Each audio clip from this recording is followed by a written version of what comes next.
Hello दोस्तों, क्या आप फार्मेसी से ग्रेजुएशन करके रखे हैं? क्या उससे पोस्ट ग्रेजुएशन करके रखे हैं और आपको जॉब चाहिए टीसीएस में? तो टीसीएस लेके आया सिग्मा हायरिंग प्रोग्राम। तो welcome back to our channel Skill Worko. मेरा नाम है कमल, आपका दोस्त। और इस वीडियो में आज मैं बताऊंगा कि टीसीएस कैसे सिग्मा प्रोग्राम के थ्रू हायरिंग करता है। ठीक है, सिग्मा का जो प्रोग्राम है टीसीएस का, ये बेसिकली पूरा पूरा फार्मेसी स्टूडेंट्स के लिए बना हुआ है। फार्मेसी से जिन्होंने अंडर ग्रेजुएशन करके रखी या पोस्ट ग्रेजुएशन करके रखा है, टीसीएस उन्हीं को हायर करता है इसके अंडर। और इसके थ्रू आप टीसीएस में एंट्री कर सकते हैं और अपना करियर शुरू कर सकते हैं।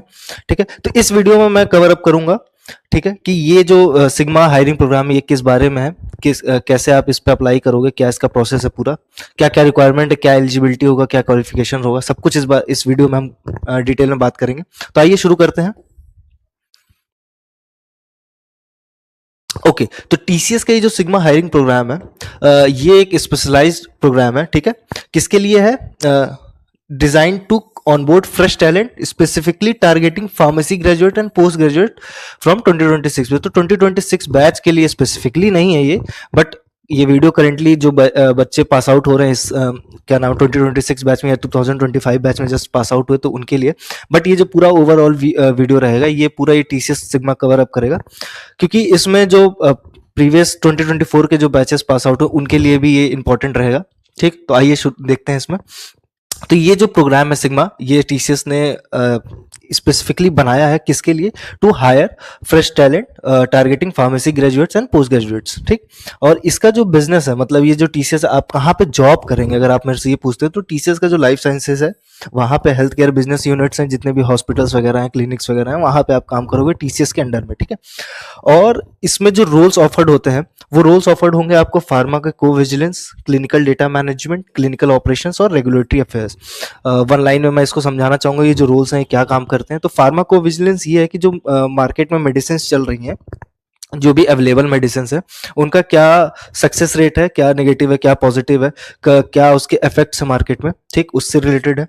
क्लिनिकल डेटा मैनेजमेंट में मैं कहूँगा कि जो भी क्लिनिक्स में जो सैंपल्स आ रहे हैं या उनका जो ऑन रेगुलर टाइम बेसिस पे जो भी मैनेजमेंट है वो सही से हो पा रहा है कि नहीं, जो भी टीसीएस बोलता है, जो भी टाटा बोलता है बेसिकली टीसीएस, कि हम आपको ये प्रोवाइड करते हैं, जैसे कहते हैं ना टाटा 1 mg, कि हम आपको 10 मिनट में दवाइयाँ प्रोवाइड करेंगे, तो वो सारे एक डेटा मैनेजमेंट है कि प्रोवाइड कर पा रहे नहीं कर पा रहे, तो उससे रिलेटेड ये चीज़ है। क्लिनिकल ऑपरेशंस में अगर आप आएंगे तो ये स्पेसिफिकली बात करता है जो भी टेस्टिंग, जो भी मतलब क्लिनिक्स हैं टीसीएस के, जहाँ पे जैसे आप ब्लड सैंपल देते हैं, यूरिन सैंपल्स देते हैं, तो इन सब के रिगार्डिंग ये क्लिनिकल ऑपरेशंस है। रेगुलेटरी अफेयर्स में अगर आप जाते हो तो रेगुलेटरी अफेयर्स ये बताता है कि जो भी लॉज एंड रेगुलेशंस है क्या उसको फुलफिल किया जा रहा है कि नहीं, जो भी सैंपल्स लिए जा रहे हैं वो सही से लिए जा रहे हैं कि नहीं, जो भी गाइडलाइंस जारी किए गए हैं वो फॉलो हो रहे हैं कि नहीं हो रहे हैं। ठीक है, कोई भी इलीगल एक्टिविटी तो नहीं है उससे रिगार्डिंग। तो ये सारे जॉब रोल्स ऑफर्ड होंगे आपको, और इनके जो सैलरी पैकेजेस है ये भी डिफरेंट है। तो ये जैसे फार्मा को विजिलेंस में अगर आप जाते हैं तो अराउंड मान के चलिए 2.6 एलपीए से आपकी शुरू हो जाएगी। क्लिनिकल डेटा मैनेजमेंट में जाते हैं तो 4.5 एलपीए रहेगा या 4 एलपीए रहेगा। क्लिनिकल ऑपरेशंस अगेन ये जो सारे हैं ये एंट्री लेवल जॉब्स हैं, और ये मैक्सिमम चले जाते हैं 8 to 9 एलपीए तक मिलते हैं, depending upon the job positions available और जो भी जो जॉब रोल्स आपको ऑफर किए जाएंगे। तो ये बहुत ही अच्छे सैलरी ब्रैकेट में आता है। ठीक है, तो आगे देखते हैं इसमें एलिजिबिलिटी और क्वालिफिकेशन की मैं बात करूंगा इस पेज पे। तो इसमें देखते हैं कि जो एकेडमिक क्वालिफिकेशंस जो मांगा है वो बी फार्मा मांगा है, ठीक है, या एम फार्मा मांगा है, जो भी ग्रेजुएट्स हैं जिन्होंने बी फार्मा करके रखा है, एम फार्मा करके रखा है। ठीक है, और एकेडमिक परफॉर्मेंस की बात कर रहे हैं तो इसमें 60% मांगा है एग्रीगेट या 6 सीजीपीए। और 60% या 6 सीजीपीए कहाँ होने चाहिए? आपके क्लास 10th में होने चाहिए, 12th होने चाहिए, डिप्लोमा अगर करके रखा है, अंडर ग्रेजुएट, पोस्ट ग्रेजुएट, जो भी आपने करके रखा है उसके अंदर। तो इससे कम वाले बच्चे इसको अप्लाई नहीं कर सकते, बट अगर आपने मिनिमम इतना क्वालिफिकेशन हासिल करके रखा है जो आपका एकेडमिक परफॉर्मेंस है, तो आप इसको अप्लाई कर सकते हो। एजुकेशन गैप की मैं अगर बात करूँ तो जैसे शुड नॉट एक्सीड 24 मंथ्स लिखा, मतलब कि 2 साल से ज़्यादा, 2 years, not more than 2 years, मतलब आपका जो गैप है, आपने जो भी हाईएस्ट क्वालिफिकेशन करके रखी है, हाईएस्ट क्वालिफिकेशन मतलब मान लीजिए आपने पोस्ट ग्रेजुएशन करके रखा है, ठीक है, एम फार्मा की तरह करके रखा है, तो एम फार्मा जब आपने किया है और जब आप ये एग्जाम अप्लाई कर रहे हो, तो इसके बीच में या जब एग्जाम दे रहे हो, जिस ईयर में एग्जाम दे रहे हो उसके बीच में आपका प्रॉपर 24 मंथ का गैप होना चाहिए या 2 years का ही गैप होना चाहिए मैक्स। ठीक है, गैप ना हो तो बेस्ट होता है, बट अगर गैप है भी तो वो इससे ज़्यादा एक्सीड नहीं करना चाहिए। एज लिमिट की मैं अगर बात करूंगा तो 18 टू 28 ईयर्स के जो ग्रेजुएट्स हैं या जो स्टूडेंट्स हैं वो अप्लाई कर सकते हैं। बैकलॉग पॉलिसी की अगर आपका बैक है, ठीक है, अगर आपका बैक है किसी सब्जेक्ट में तो एक एक्टिव बैकलॉग ही एक्सेप्ट करता है, मतलब कि आप जब जिस साल ये एग्जाम दोगे तो उसमें बस एक ही एक्टिव बैकलॉग होनी चाहिए, उससे ज़्यादा नहीं होनी चाहिए। मैं तो प्रेफर करूंगा कि कोई बैकलॉग ना हो, आप बैक क्लियर करके ही एग्जाम में बढ़े, एग्जाम दें, क्योंकि उससे आपके क्वालिफिकेशन के क्वालिफाई करने के चांसेस बढ़ जाएंगे।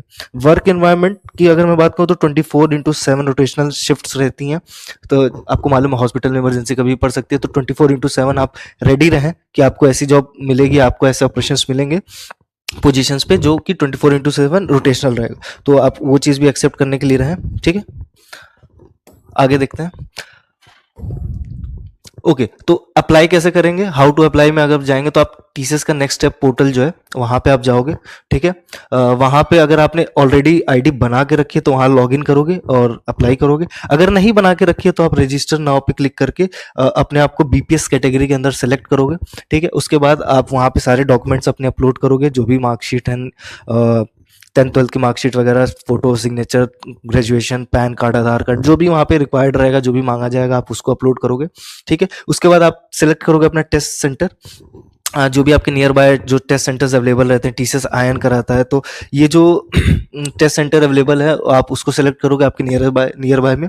फिर कंफर्म कीजिएगा एप्लीकेशन। ध्यान रखिएगा एप्लीकेशन कंफर्म करने से पहले आप जो भी डिटेल्स भरे वो जेन्युइन हो। ठीक है, क्योंकि ये सारी चीज़ें वापस डॉक्यूमेंटेशन के टाइम पे चेक भी होती हैं, तो जेन्युइन सारी डिटेल्स भरिएगा, जो भी सही डिटेल्स है उसी को भरिएगा, गलत इन्फॉर्मेशन मत डालिएगा।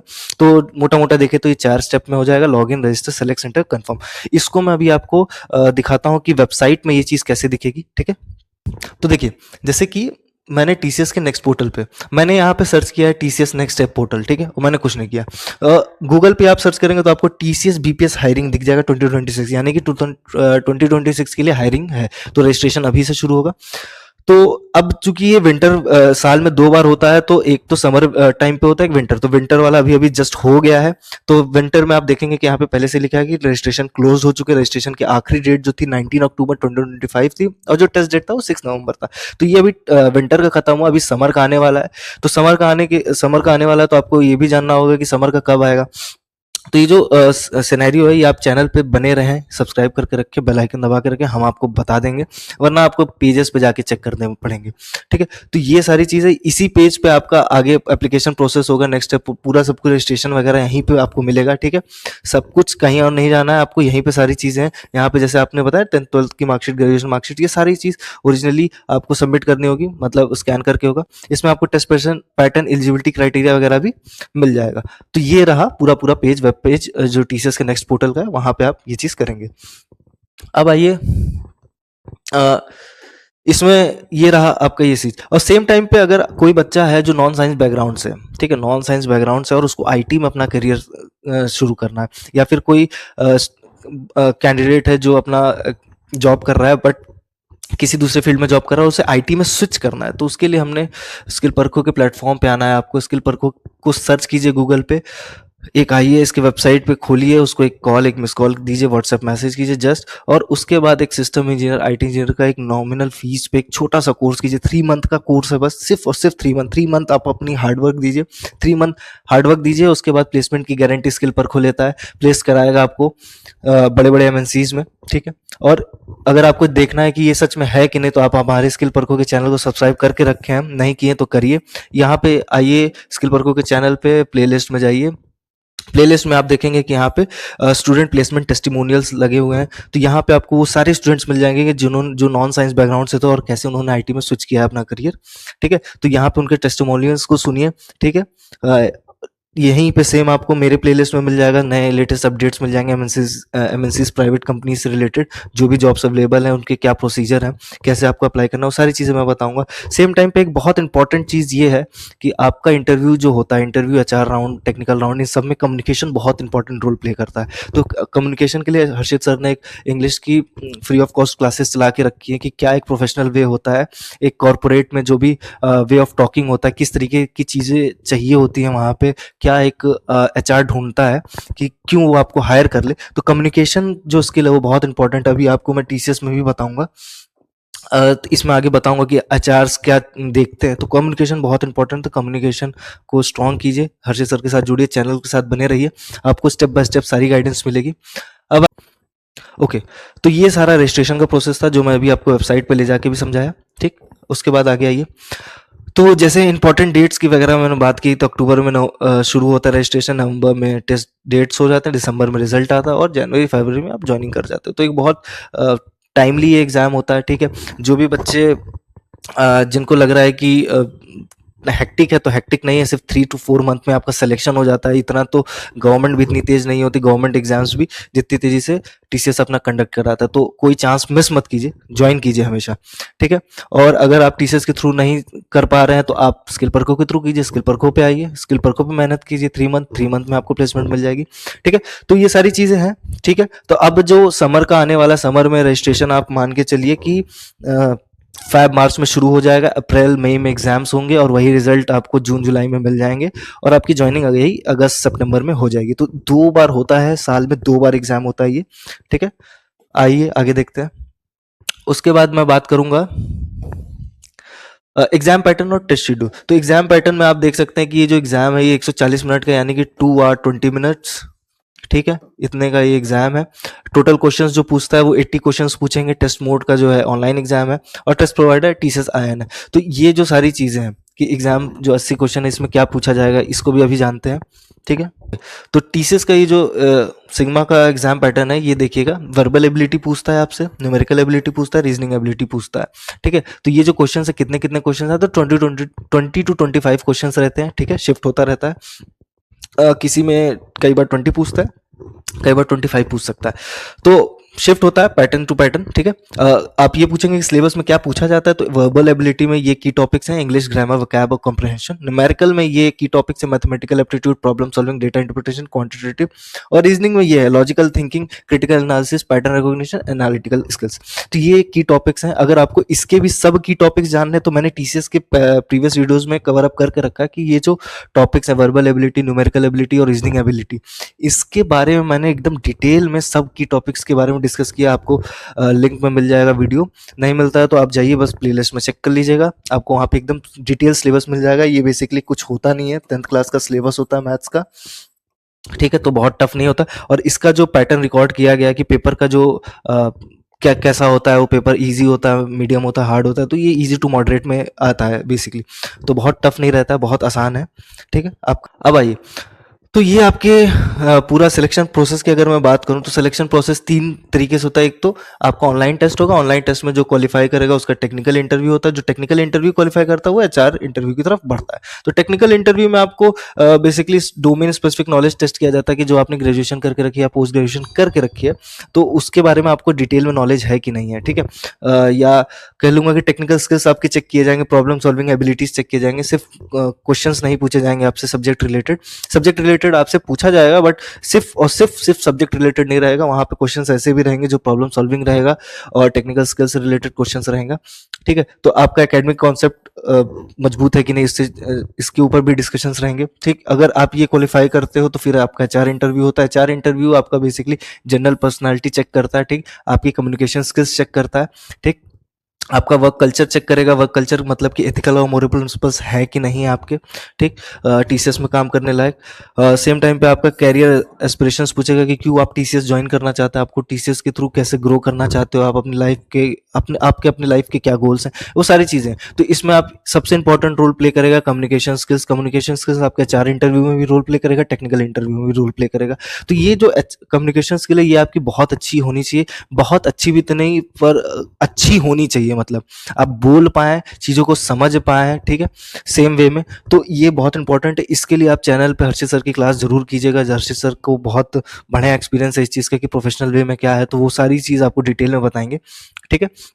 एचआर इंटरव्यू जैसे आप क्लियर करोगे तो डॉक्यूमेंट वेरिफिकेशन होगा। तो डॉक्यूमेंट वेरिफिकेशन में क्या होता है बेसिकली कि आप जो भी अपलोड किए रहोगे अपने डॉक्यूमेंट्स रजिस्ट्रेशन के टाइम पे अपने एप्लीकेशन फॉर्म के थ्रू, तो वहां पे आप के जो डॉक्यूमेंट्स जब आप ज्वाइन करने जाओगे तो आपके डॉक्यूमेंट्स लिए जाएंगे, वहाँ पे चेक किया जाता है कि जो आपने इन्फॉर्मेशन भरी है, जो आपने डिटेल्स भरी है वो सही है कि नहीं है। तो इसीलिए मैं कहूँगा कि जो भी एप्लीकेशन फॉर्म के दौरान अपनी डिटेल्स भर तो जेन्युइन डिटेल्स भरिएगा, उसको गलत मत भरिएगा, क्योंकि डॉक्यूमेंटेशन बहुत इंपॉर्टेंट है। इसके बाद ही आपका फाइनल सिलेक्शन होता है। तो अगर आप उसमें गलत भरोगे तो आप डिस्क्वालीफाई हो जाओगे डायरेक्टली, और हो सकता है फर्दर फ्यूचर में कोई चांस ना मिले। तो ये सारी चीज़ें हैं। तो ये एक पूरा पैटर्न था टीसीएस का, कि टीसीएस सिग्मा के थ्रू कैसे फार्मा स्टूडेंट्स को जॉब जॉब रोल्स प्रोवाइड करता है। ठीक है, तो ये वीडियो हो गया। और इसी चीज़ में मैं ये भी कहूँगा कि आप हमारी इस लिंक वीडियो में जो हमारा जो व्हाट्सएप चैनल है उसका लिंक भी मिल जाएगा, उसको ज्वाइन करके रखिए। वहाँ पे लेटेस्ट अपडेट हम देते रहते हैं, क्या क्या जॉब अपॉर्चुनिटीज़ आई हैं, छोटे बड़े सारे। ठीक है, वहाँ वहीं पे आपको प्रीवियस ईयर के पेपर्स भी हम लोग प्रोवाइड कर देंगे। ठीक, इस पूरे वीडियो से रिलेटेड कोई भी क्वेश्चन हो या कोई भी किसी भी तरीके का डाउट हो किसी को, तो कमेंट बॉक्स में ज़रूर हमको बताएं। हम आपको वहाँ पे सोल्यूशन प्रोवाइड कर देंगे। तो अब मिलता हूँ मैं आपको नेक्स्ट वीडियो में। ठीक है, नेक्स्ट वीडियो में मैं आपको दूसरी कंपनी के बारे में बताऊंगा, या दूसरे की कंपनी के किसी दूसरे प्रोग्राम के बारे में बताऊंगा कि कैसे वहाँ पे हायरिंग होती है, क्या उसका प्रोसीजर है, क्या उसका पैटर्न है, अगर किसी एग्जाम के थ्रू वो ले रहा है तो उसकी क्या सिलेबस है, क्या एलिजिबिलिटी है, किस टाइम वो हायरिंग करता है। ये सारी चीज़ें मैं डिटेल में कवर अप करूँगा। तो चैनल के साथ बने रहिए, सब्सक्राइब करके रखिए, बेल आइकन दबा के रखिए, क्योंकि आपको ये चैनल बहुत मदद करेगा आपको इंडिविजुअल लेवल पे ग्रो करने के लिए। ठीक है, तो मिलते हैं नेक्स्ट वीडियो में। इसी के साथ मैं आपको अलविदा कहता हूँ। Bye, thank you.